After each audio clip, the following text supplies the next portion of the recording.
everyone, and welcome to today's webinar on how to write a competitive ASEL proposal. I'm going to get started with a couple announcements. This webinar will be recorded. The recording will be sent out to everyone who registered for the webinar, and it will also be available on the CASE website, informalscience.org. And I'd just like to encourage all of you to visit informalscience.org as you're putting together your proposals. The resources there should help you. This webinar is the part of a series of webinars. There will be another one on Friday about ASEL and broadening participation. Throughout the webinar, we will be taking questions. You can type those questions into the question box. We'll be answering some of them during the webinar and some during a question and answer period at the end. Now I'm going to turn it over to Jamie Bell, our project director and PI, for a brief introduction, and then we will get started with the program officers.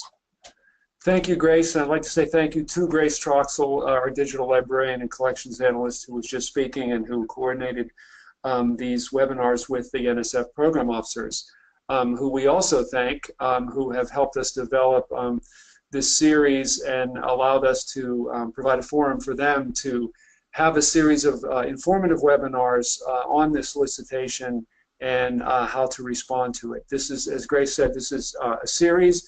This is the third live one in a series that have been recorded. There's also a very informative webcast. It's a deep dive that there's an archive of on our website as well as on the NSF ASEL site. And on our end, Ashley Gary from CASE is also involved in coordinating our responses to questions on our end. So again, as Grace said, CASE, Center for Advancement of Informal Science Education, is a resource center for the ASEL program. And in addition to being the site informalscience.org, we are a group of people who work daily on curating, organizing, and making ourselves aware of as many resources that can help you in your project development as possible. Without further ado, I'll thank you all for joining as well. Give it back to Grace, who will turn it over to the program officers. Thank you. Okay, I'm turning it over to the program officers right now. Hello, I'm Bob Russell. I'm one of several program officers that will be presenting the webinar today. One other presenter will be presenting some of the slides in the latter portion of the webinar. And at the same time, Ellen McCallie will be responding to your text questions that you'll be submitting via the text box. So please fire away at the questions throughout the webinar. At the end of the webinar, for 15 to 20 minutes, we'll have an open question and answer where Grace or one of us will read one of the questions that's been submitted that we think would be of broad interest, and then we'll talk about it. So thank you for joining us. We're happy to have this series of webinars, and thank CASE for providing us with a forum to do this. Today's webinar is going to focus more on how to present your project. Hopefully you have a well-planned project, and we're going to try to give you some suggestions on what you should be presenting and the style in which you should be presenting it. So if you want to know more about the ASEL program itself, there's the recorded webinar that was done a few days ago that does a deeper dive on each of the project types and other details connected with the project. So I encourage you to watch that. We're going to briefly mention those, but we're not going to dwell on that today since that webinar is available to you. So here we go. Okay, here's an overview of the webinar. We're going to give a brief overview of the ASEL program, then we're going to talk about who are the grant reviewers that will be reviewing your proposal and what happens during the review process. Then we'll get into more of how to present your project. What are some of the things you should consider when you're structuring your narrative, and what should you say in your project description? So that's the portion of the webinar that I'm going to be presenting. Catherine Eberbach will be talking specifically about research and evaluation, what ASEL program is looking for there, and what you should be presenting in your project description. And then at the tail end, we'll provide just some helpful hints from program officers and reviewers, avoiding some fatal flaws from proposals, some things to make sure you do or don't do, and then finally we'll have question and answer. So the acronym ASEL actually stands for something. It stands for advancing. So we want innovative projects that advance the field by developing innovative approaches to engage people in informal STEM learning. But also, we would like some cutting-edge research on how people learn in these various informal learning environments that you'll be presenting in your proposal. And then, to state the obvious, informal means out-of-school learning, lifelong learning, life-wide, life-deep, that occurs anywhere outside the classroom, whether you're watching a media show, you're visiting a science center, you're doing a science project on your own, you're in an after-school program, there are citizen science. There are many examples of what informal science is. STEM, point here is that the program isn't only focused on science, it's focused on science, technology, engineering, and mathematics. So all of those areas are fair game for the content of one of your projects or any combination of those. And finally, learning. Learning is more broadly defined than simply learning some facts or specific information about some scientific discipline.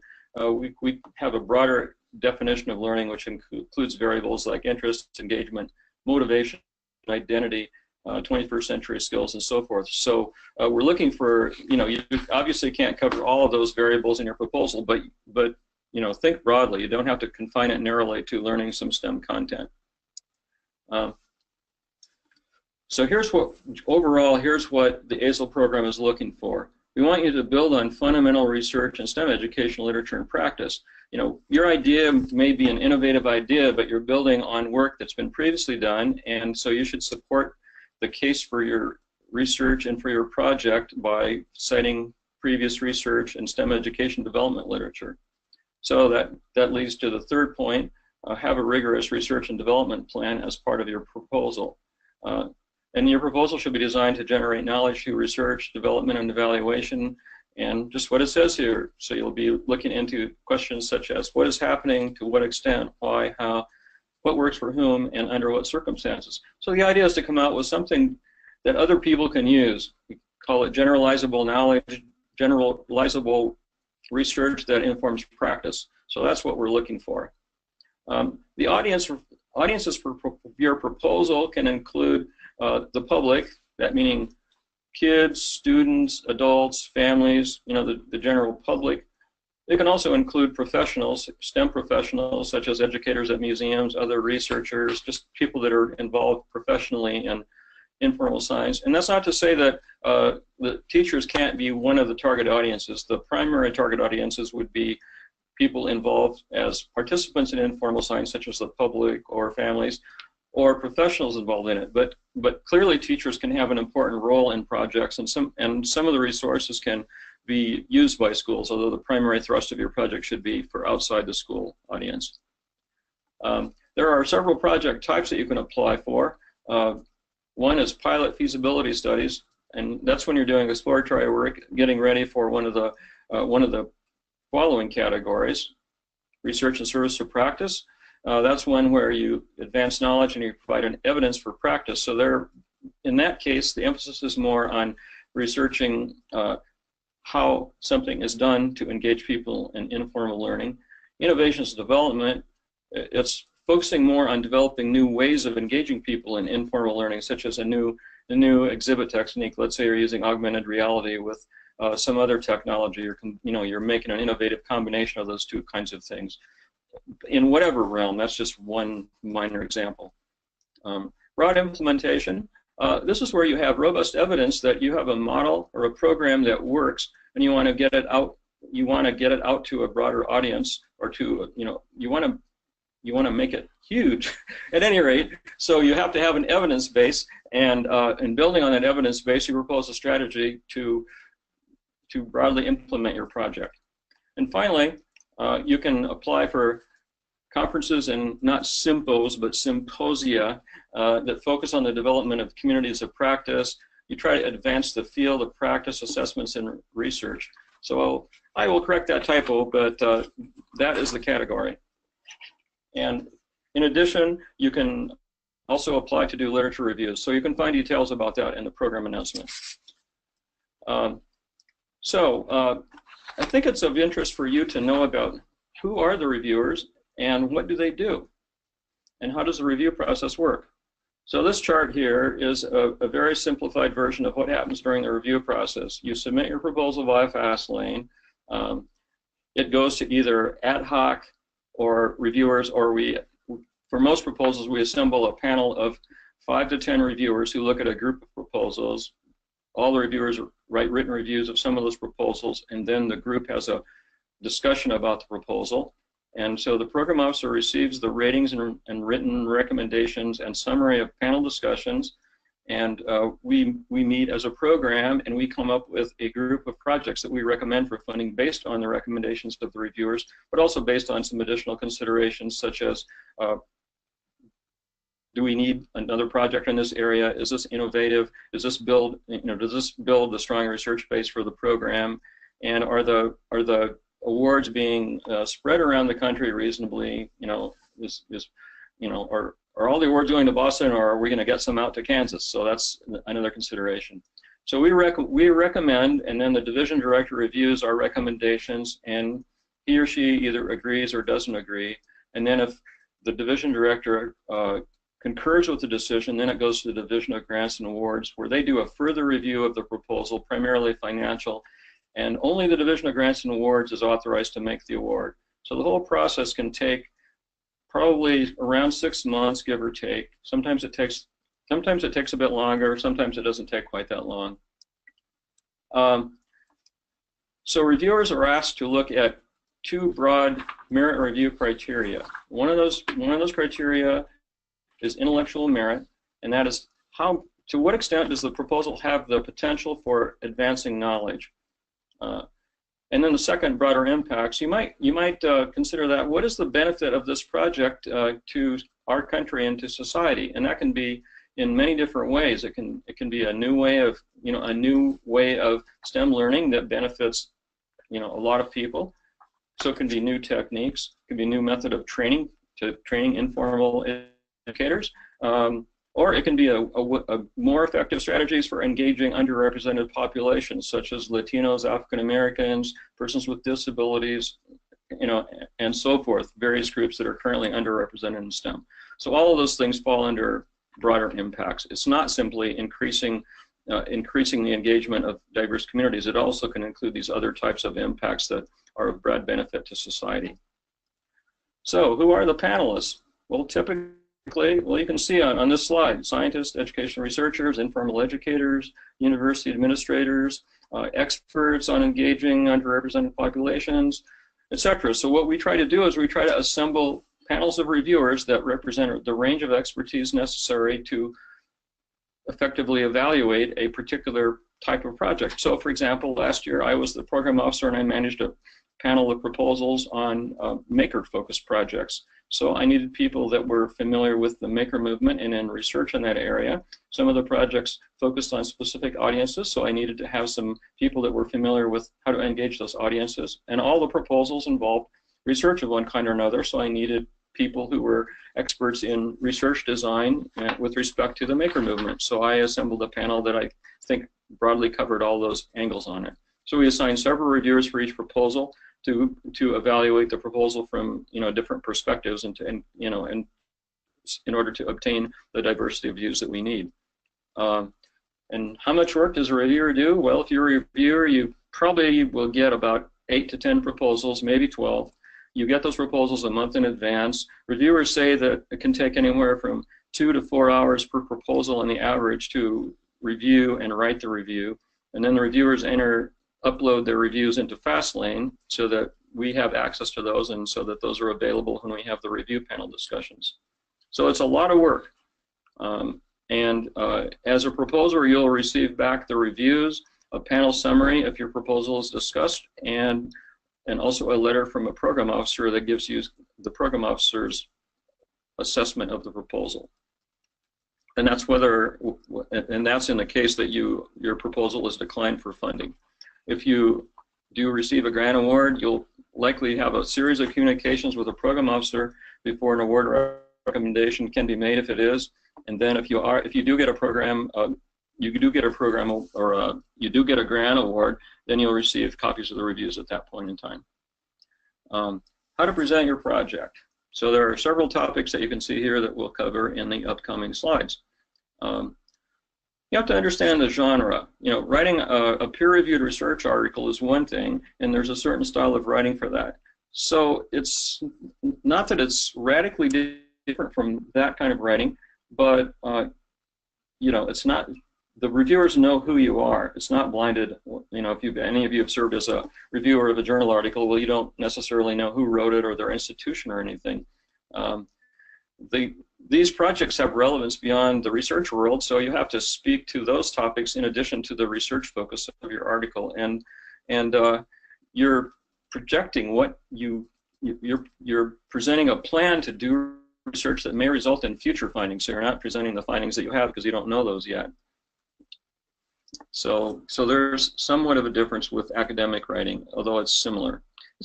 It's to a degree, it's like good fact-based journalism. In a way of presenting your project as clearly as possible while also paying attention to the technical details that you need to present in order to make a strong case for what you want to do. One thing you should not assume is that everybody on the review panel will understand the technical terms you use in your proposal. So if you're using you may need to use technical terms, so if you do, make sure that you briefly define it so that people will know what you're talking about. And you know, if you have 10 proposals that are 18 pages long, that's a lot of dense material to read. So you should try to avoid jargon and buzzwords, and as I said, try to define terms that may be unfamiliar to some. And the thing is, you want reviewers to understand clearly what you're doing. So the project summary is an important part of your proposal because it gives hopefully a very concise and clear summary of the broad mission, goals, etc. of your project, and also of what you're doing and what the intellectual merit and broader impacts of your project you project to be. So the project summary is very important.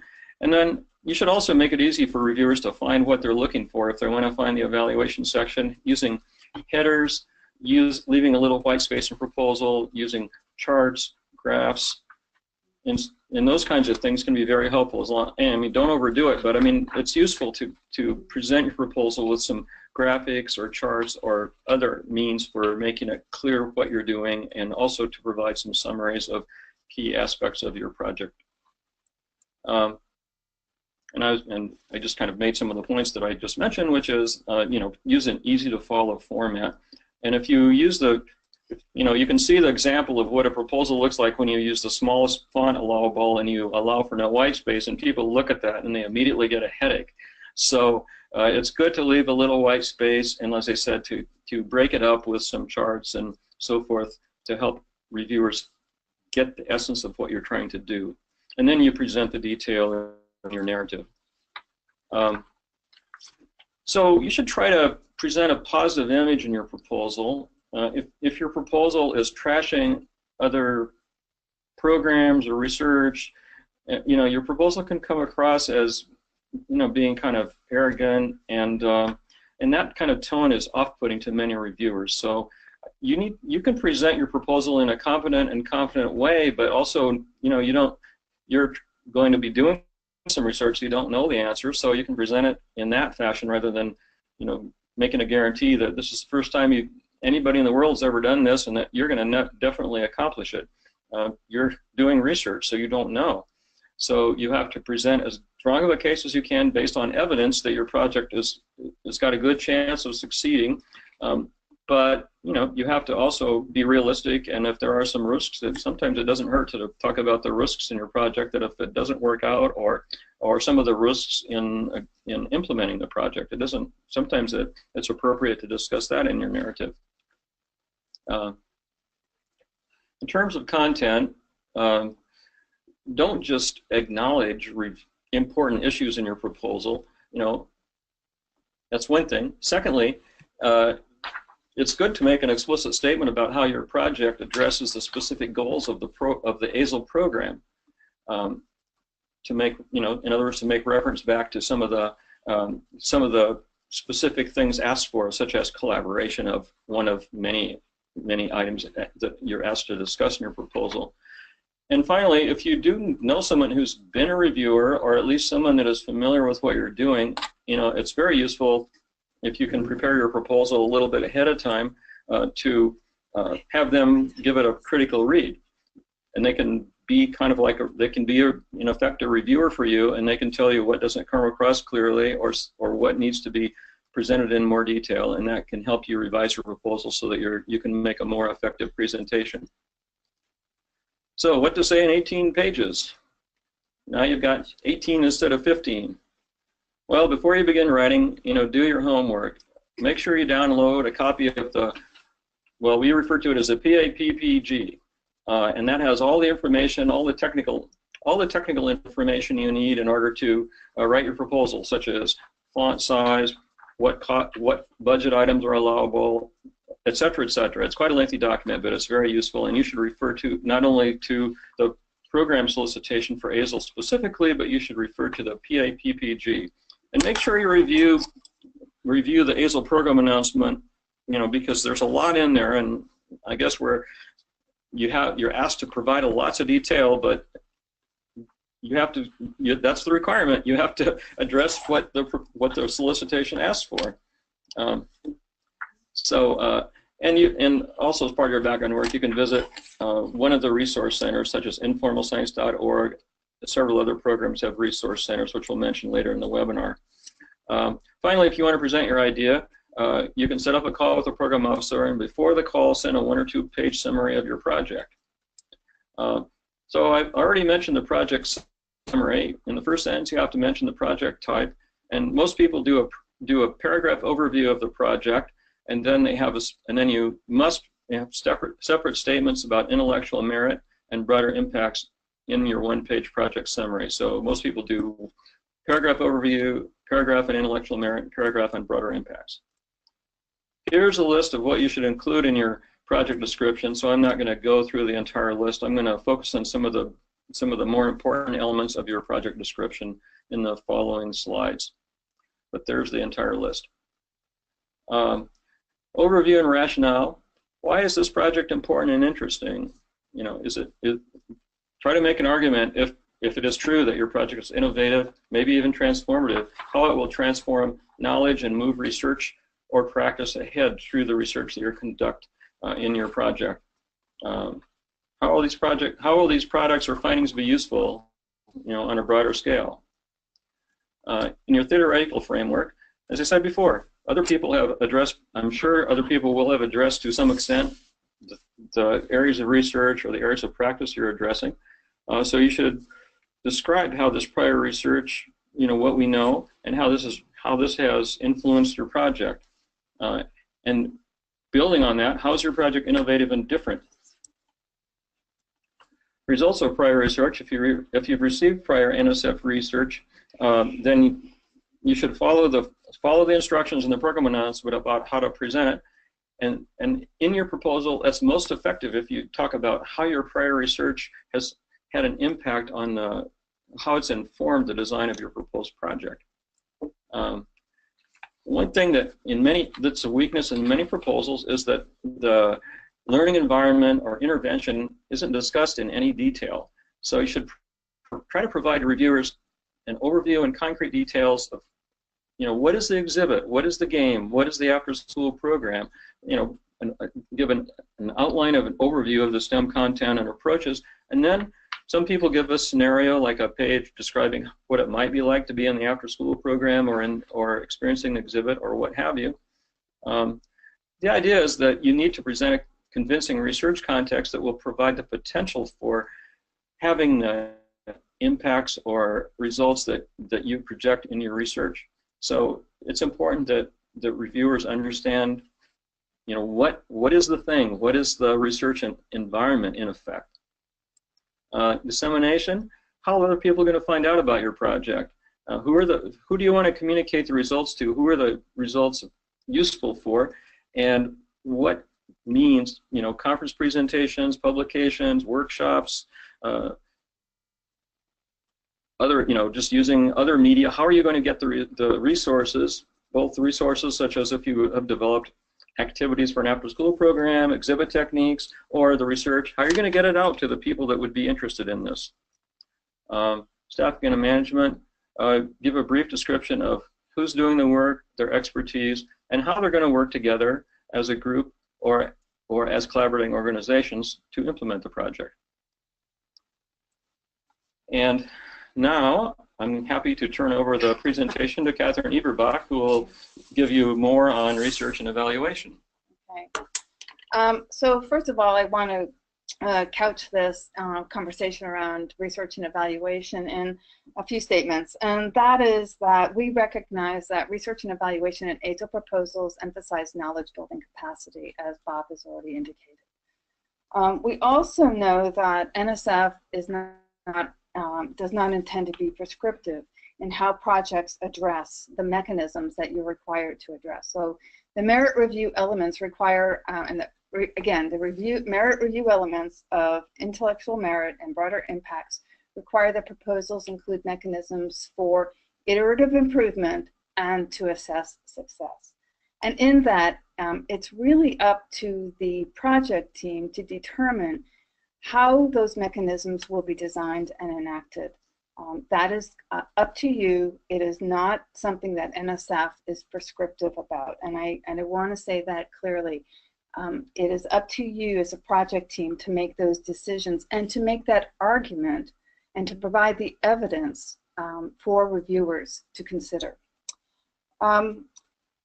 The other thing that I want to say is that in terms of research and evaluation, both research and evaluation can be used to support the purposes of the merit review elements.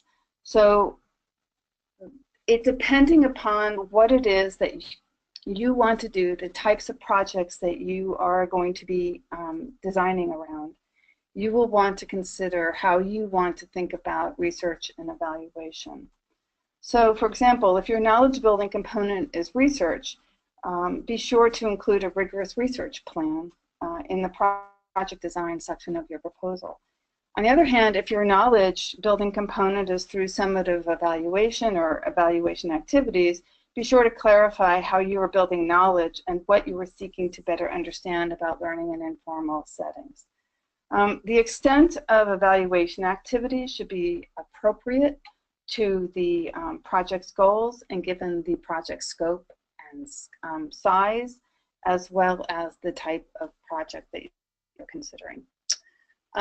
With that all being said, I'm now going to also just kind of focus a little bit on research, and I'll focus a little bit on evaluation. But again, just reminding you that how you define and how you frame research and evaluation is your argument to make and the design that you want to consider. So ASEL supports research that advances knowledge and the evidence base for practices, assumptions, broadening participation, or emerging educational arrangements in STEM learning and informal settings. It's important that you think about these things in terms of contextualizing the research and prior work. Again, I'm repeating some of what Bob has said, but I'm just framing it in the context of research at this time. State clear, focused research questions and hypotheses that the project will investigate. Describe the theoretical framework, research methods, including data sources, sampling, analyses, and assessments. Describe the plan for developing, modifying, or implementing the proposed innovation. And include a description of the work plan and timeline. And then I would also add to that one of the things that the solicitation really strongly suggests is that there is a research practice collaboration ongoing in your research proposals. I also just wanted to, let me just, yeah, that's fine. So the other thing I would like to also just refer you to is the common guidelines for education, research, and development. And it's really here, our purpose is not that you are having to use those guidelines, but you should be familiar with the guidelines and how they may inform the ASEL projects in terms of foundational, early stage, and exploratory research and design and development. It gives you a context for the kind of research questions that you are doing. I also, I'm just going to keep saying, I'm going to, this and that, okay. Sorry.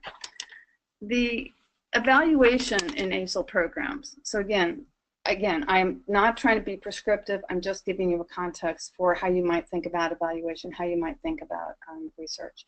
So all ASEL projects are required to specify an external review and evaluative processes that could be used to achieve the following two goals that we've already talked about: supporting iterative improvement and promoting accountability. In terms of supporting iterative improvement, evaluative processes should ensure that a project gets appropriate, rigorous external input through the life of the project. This can be done in many ways, advisory boards, external evaluators, other kinds of processes that you might want to use. But the point here is that you get external feedback on your monitoring the project, management, continuous quality improvement. And it's encouraged that you think about feedback that will enrich and both challenge the team's perspectives. The other thing is that it should promote accountability. So evaluative processes should address questions such as, is the project addressing stated goals? What is the quality of the work? Some projects, as I've already said, again, can be really supported through an evaluative process. And so that, and some of those projects, for example, might be innovations and development, might be fit into that criteria. However, you can still include research as part of that. I'd like to say a few things about external advisory boards and third-party evaluators. Please make sure that your proposals include genuine roles and responsibilities for these external experts and in the project, so that there's many mechanisms and different ways of designing these inputs.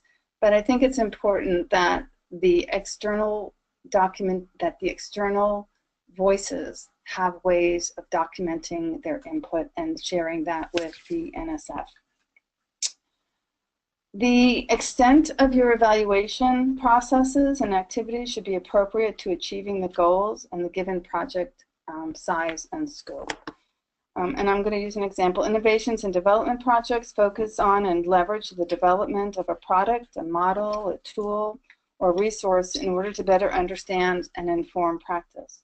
In general, more effort and more resources will be invested in iterative development of a product like a game or a new model than, say, in the research and service of practice project type.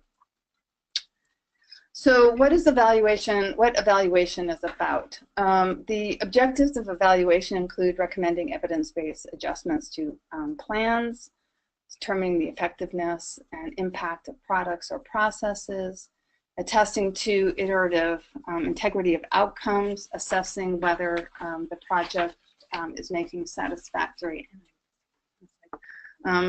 towards its goals. Yeah, okay. Project evaluation elements. Proposals should describe critical features of the evaluation design, and in much the same way that I think about a research evaluation, research elements in a proposal, I also think about evaluation elements in a proposal. What are the evaluation questions? What is the data? What are the data to be gathered? What are the sampling methods? How will the data be analyzed?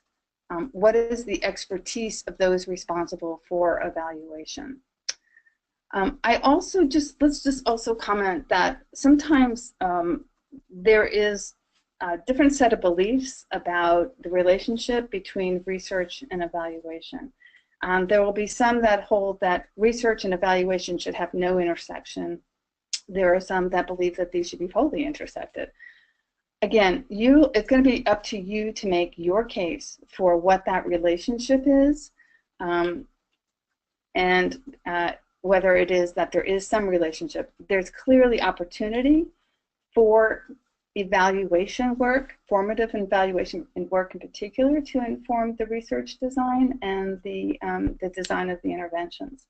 So think about what relationship you want in your project, the relationship between research and evaluation. Okay, so I'm going to comment on a couple of things about things that you probably should never do or you want to avoid doing. So first of all, there are many reasons why proposals may be returned without review. And that means that there is no panel review, there's no panel assignment. This is returned because the proposal does not meet the guidelines of, or the requirements of the in the solicitation and the PAPPG. So if you are are not respecting the formatting rules, for example, you extend the proposal length to 20 pages, that can be returned without review. Failure to address specifically the intellectual merit and broader impact of the project summary and description. Failure to include a data management plan, or in the cases of when you include a postdoc in the budget, if you don't include a postdoc mentoring plan, that can be returned. Another thing to be external links to other websites. That is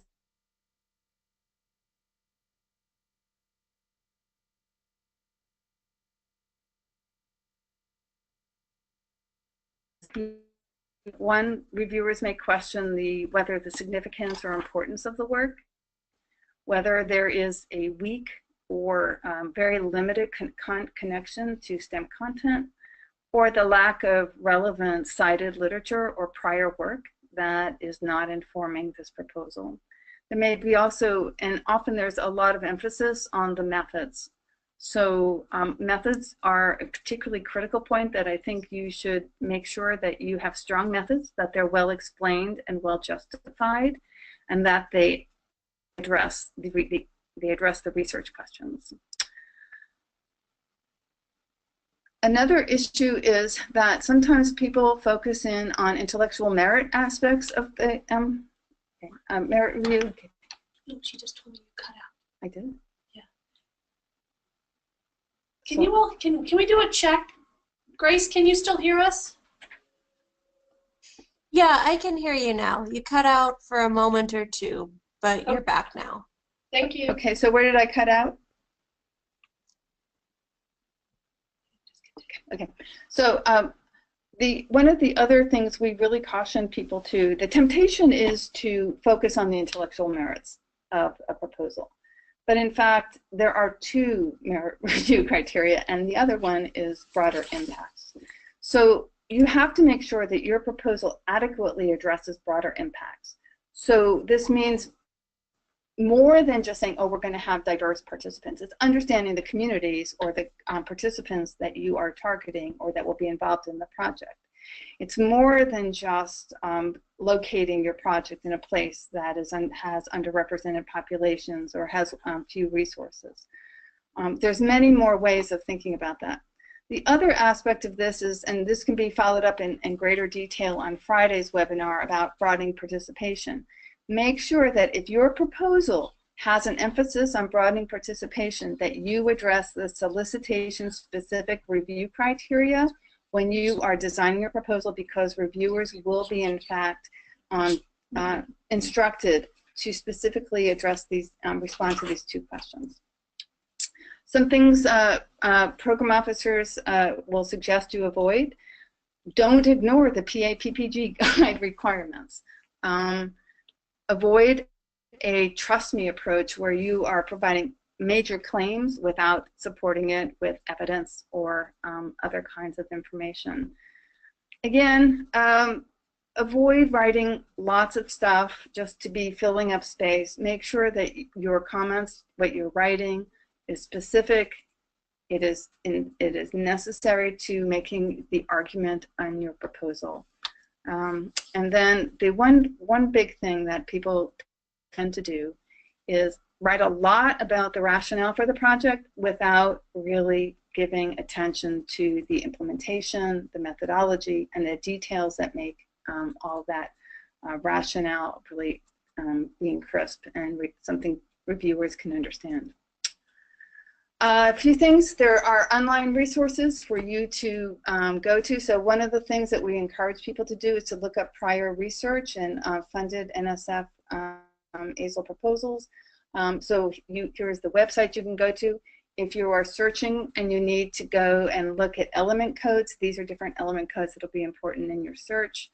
And then there's also this other resource of the STEM video showcase, which if you want to see what's really exciting about the things that we fund, here's a place to go. These are like 3-minute, really fun videos to watch. And then finally, there's these resource centers, and somehow we have missed a circle, but I will make sure that that's corrected. But here are the different ones that you can go to. Again, ASEL, CASE's website is a really critical place where you can find access to other people who are members of the community, research, evaluation reports. Again, so if you're wondering, has anybody done this, this might be a good resource for you to go to. And then we're going to ask questions. So there's one question that has been asked. Can you talk more about evaluating intellectual merit? Okay, evaluating intellectual merit. Yeah. So in terms of evaluating intellectual merit, you're basically talking about how in your process are you designing a process by which external reviewers or your summative reviewers or someone will be looking at what you say you will be adding to the field. So your intellectual merit is how you're advancing the field, okay? How you say you're advancing the field. How will your external reviewers, your consultants, etc., have input in that, into that area, such that you as the PI, know if you're on track to advance the field or showing accountability in that area. Hopefully that makes sense. If not, please write another question. This is Ellen, by the way. I also want to make a couple more comments based on what we're seeing with questions. The question that's coming up most often is, when is our start date? And when should your start date be? No earlier than August. September is a whole lot safer. Most proposals start in January. Other questions, you'll note that I've copied each of the questions, removing the person's name or any identifying information, into the chat box. So please go ahead and scroll down the chat box for the various different questions. The final question that's come up in a variety of different ways is my context an informal context? And that's actually not something that a program officer can determine. That is something that will be determined through a peer review process. So it behooves you to make a case for why you think your proposal is involved in advancing the informal learning context. Yeah, this is Bob. Just a little clarification on 6-month thing. So when you submit your proposal on the due date, and so you shouldn't put your start date any sooner than 6 months after the due date, since it takes approximately 6 months to process your proposal. So 6 months at minimum after the application due date. And it can take longer. It can take longer. That's why I suggested the August, September. Yeah, really. Yeah. Yeah, and you can continue to submit text questions because we'll be available for a few more minutes. Are they seeing all the? They're seeing all the chat questions and answers in order. Are there any new questions that come in? Just a second.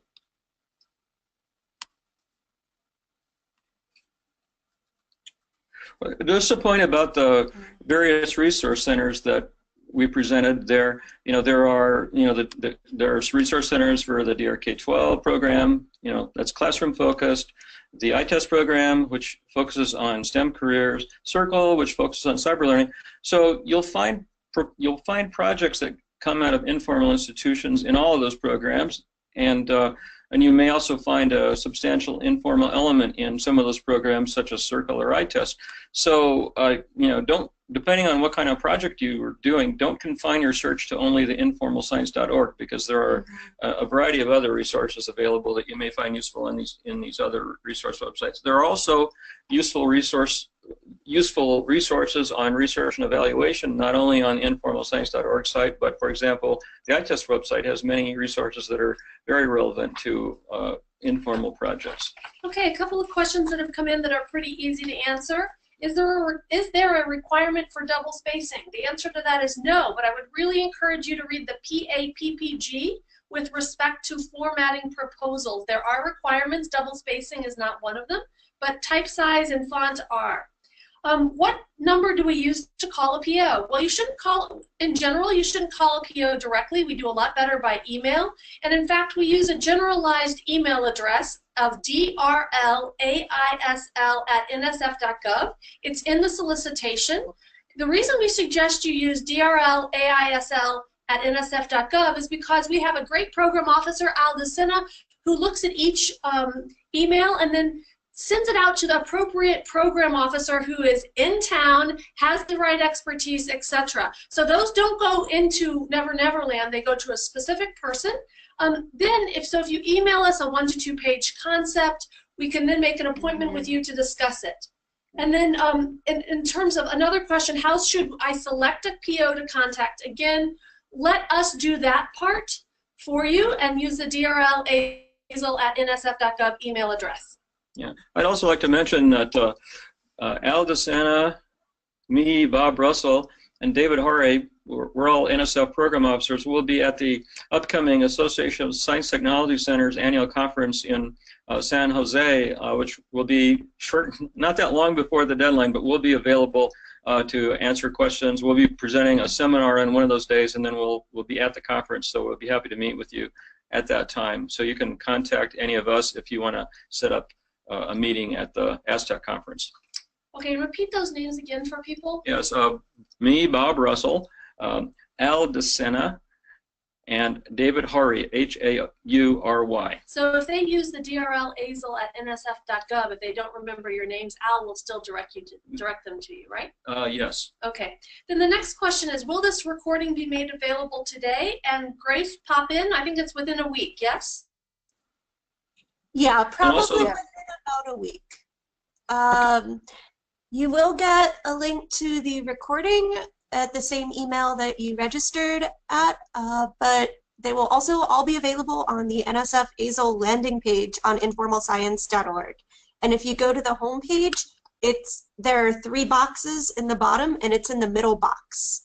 I also just posted the link in the chat, and we would be happy to post slides and any other materials there as well. Okay, so the presentation slides will also be available in the same locations. Yes. Okay. How can you explain how to address innovation, a required element, in a broad implementation proposal which scales up and expands a pilot or existing program when innovation has been considered a negative in a broad implementation proposal?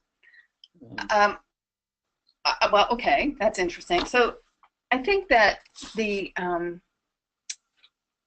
I think it's a challenge. So there is a challenge, of course, to thinking about innovation and the idea that broad implementation is just a repeat of something that you're just scaling up.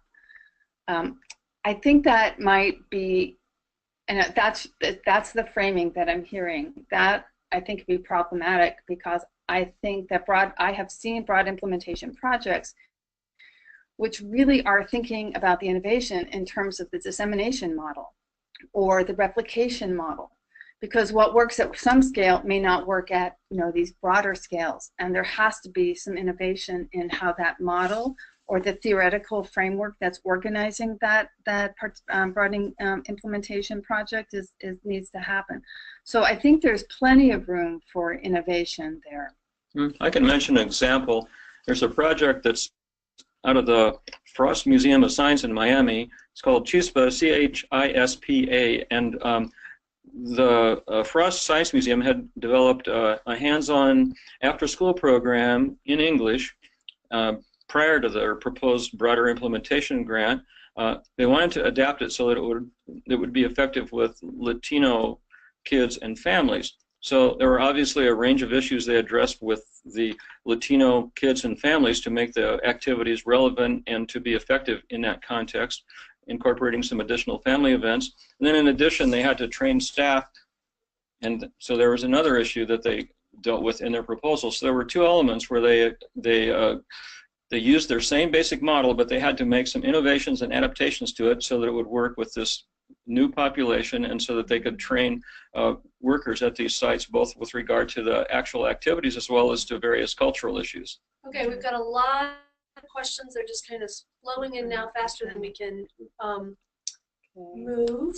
Okay. Right. So I'm not looking at them. Uh-oh, I'm out of, did I get out of here? I've just been knocked out. Okay. Okay. Okay, we just got knocked out.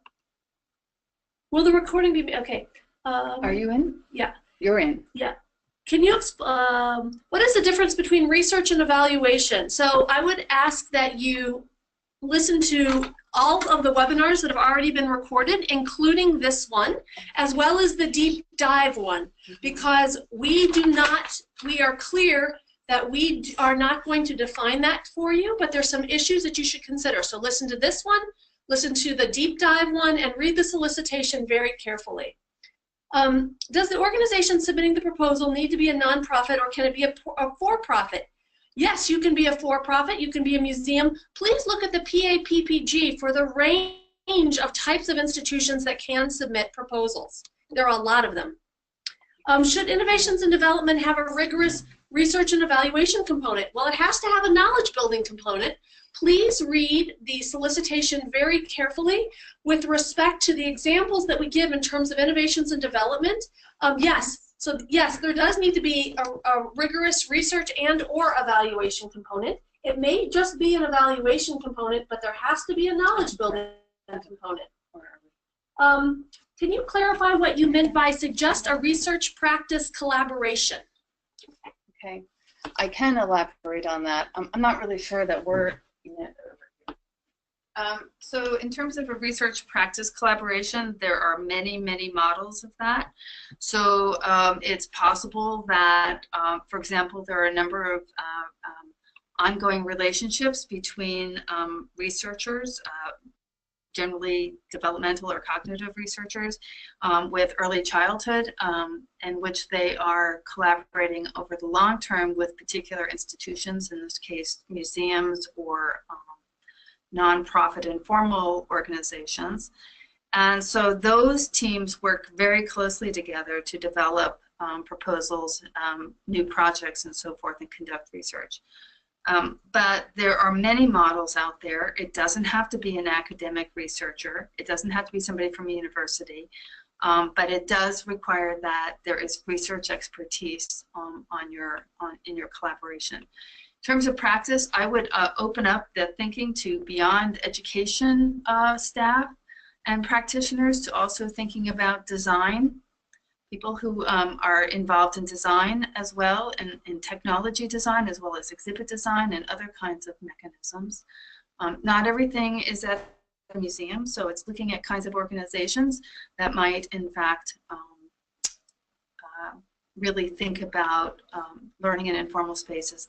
And then finally, I would say that in terms of research practice collaborations, I would really think about the question of how is this project or this research advancing our understanding of practice, and how is practice informing research? Okay, one said, you just said that we must have an evaluation or a research element. I was told by another program manager previously that both are strictly required, which is correct. It really depends on the type of project you are doing. And so if you were talking about a research and service to practice proposal, of course both are required, because it's research and service to practice, and then every proposal has to have an evaluation. So if your proposal is more innovations and development, and you're having your evaluation also serve as your knowledge building component, then you may have a very robust evaluation that is both your knowledge building component and your evaluation component. It's not simple, and one of the reasons, as Catherine said earlier, is we're not trying to be prescriptive. We're trying to achieve generalized goals in terms of advancing knowledge and in terms of iterative feedback and accountability. Now, there are lots and lots of questions that are coming in. What's the best way to see previously funded projects? That is the project tab on informalscience.org. You can search the project tab for projects like yours. You can also search by year, so you'll see what we funded recently. And also to point out that on the informalscience.org website, there are, I don't know how many, but probably several hundred evaluation reports, and that can also give you insight.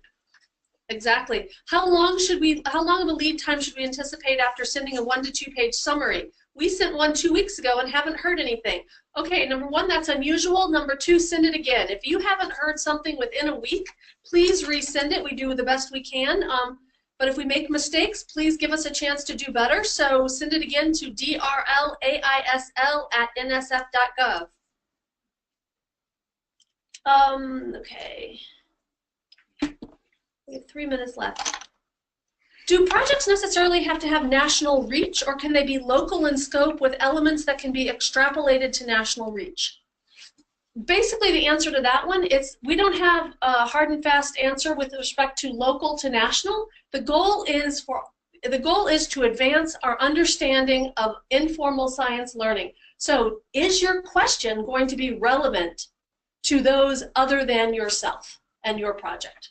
Yeah, are your findings generalizable? You can have a local project that happens to serve as a very good context for researching the issues that you have outlined, and so your findings could be of broad relevance across the country, while your project may only be of direct service to, let's say, students or families in a particular locale. But if the research is designed in a way that makes the findings generalizable, then that should be fine.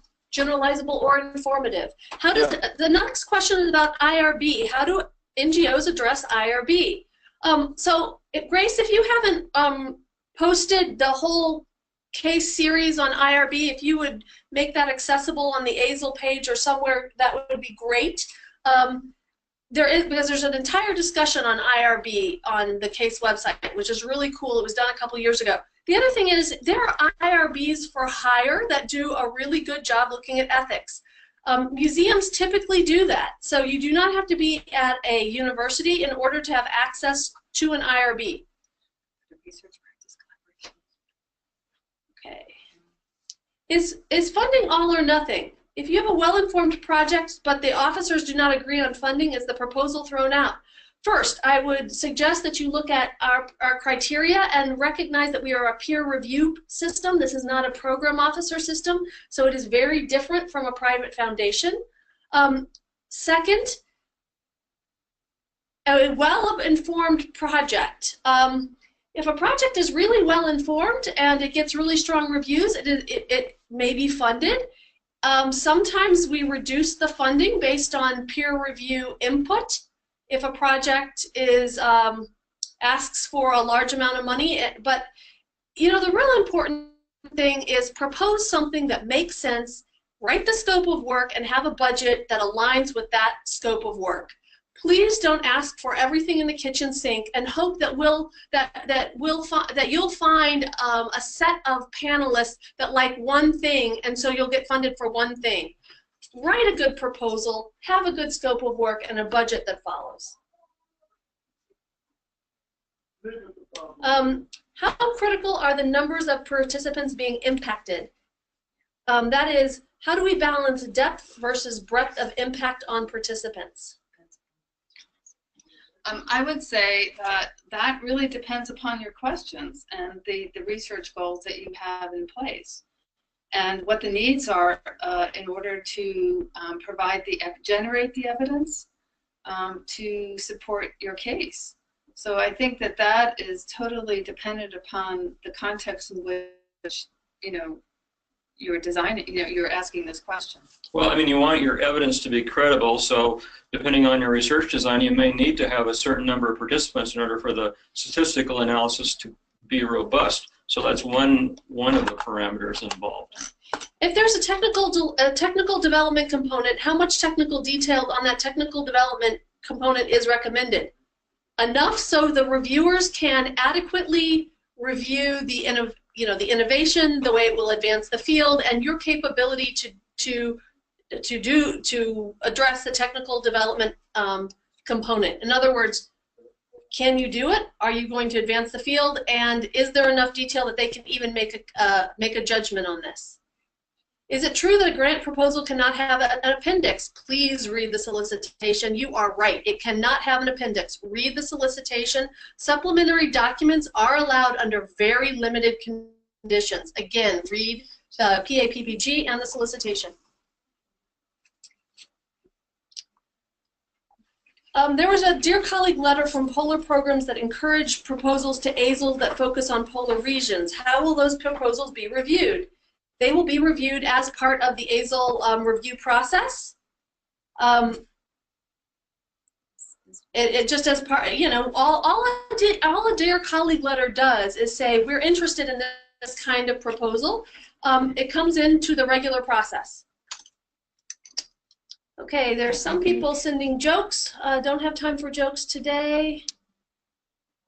We probably need to end. Okay. Yeah. So I'm being told that we need to end. There are still a number of questions. What do you want folks to do about questions that still are outstanding? They can forward those to the email address. Can you tell them the address?